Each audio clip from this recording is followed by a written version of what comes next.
In this video, I'm going to talk about a pretty sensitive subject to me because, I was in a meeting one time, and this phrase, was spoken, and it really caught my attention, okay? We were talking about associates that didn't perform, and for whatever reason, an individual said, they're just bad apples. They're just bad apples, and we need to get rid of them.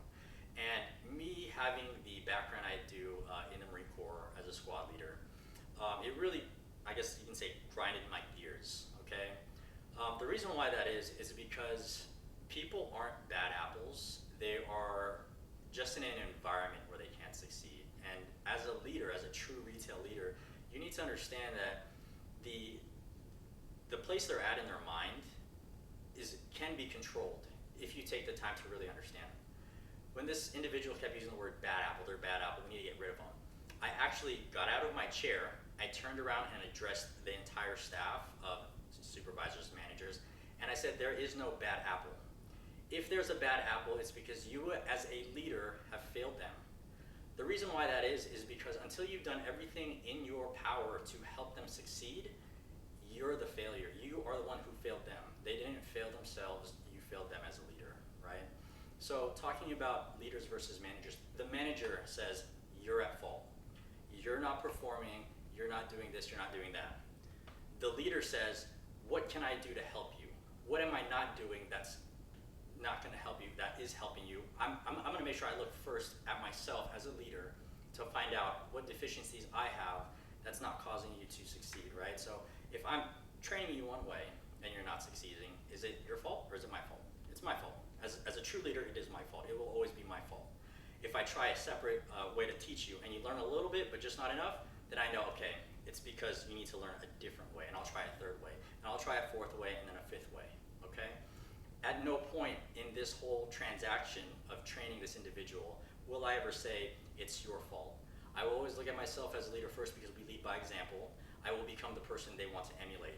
If I can't transcribe what I'm trying to teach them, it's because I'm not speaking correctly. So once again, there is no bad apple. It's because you're not teaching them in their language, if that makes sense. So I got up, told them there is no bad apples. It is you as a leader who's failing them, right?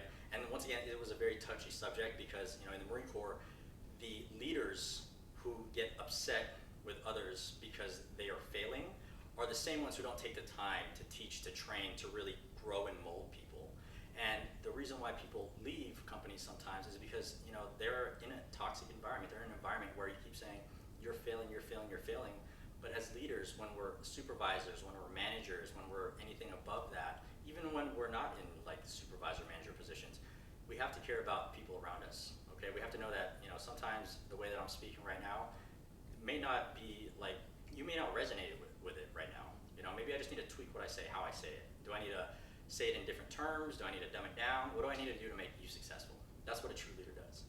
So after that conversation, I told this whole staff, and I said, look, unless you do everything in your power to make sure they succeed, you're not actually helping them. You're failing them as a leader. Until it gets to the point where you have, and you can confidently say you've done every single thing in your power, which includes getting them a tank of gas if they need it, until you've gotten to the actual extreme and they fail themselves, you failed as a leader, okay? Until you've taken every single step to make sure they are taken care of in every aspect, you have failed. And that's what I want you to start thinking about. Have you done everything in your power to make sure this individual succeed? Is there anything else I can do to make them succeed? And I want you to really think about some of the associates that are still under you right now, or maybe your peers.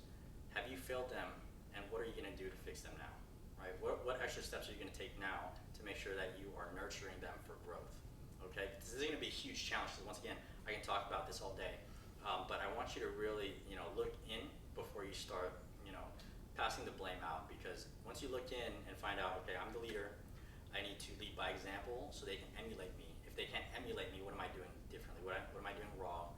Start looking at that, and I want you to write it down, because this is going to be a learning process, okay? Becoming a leader is not an overnight task.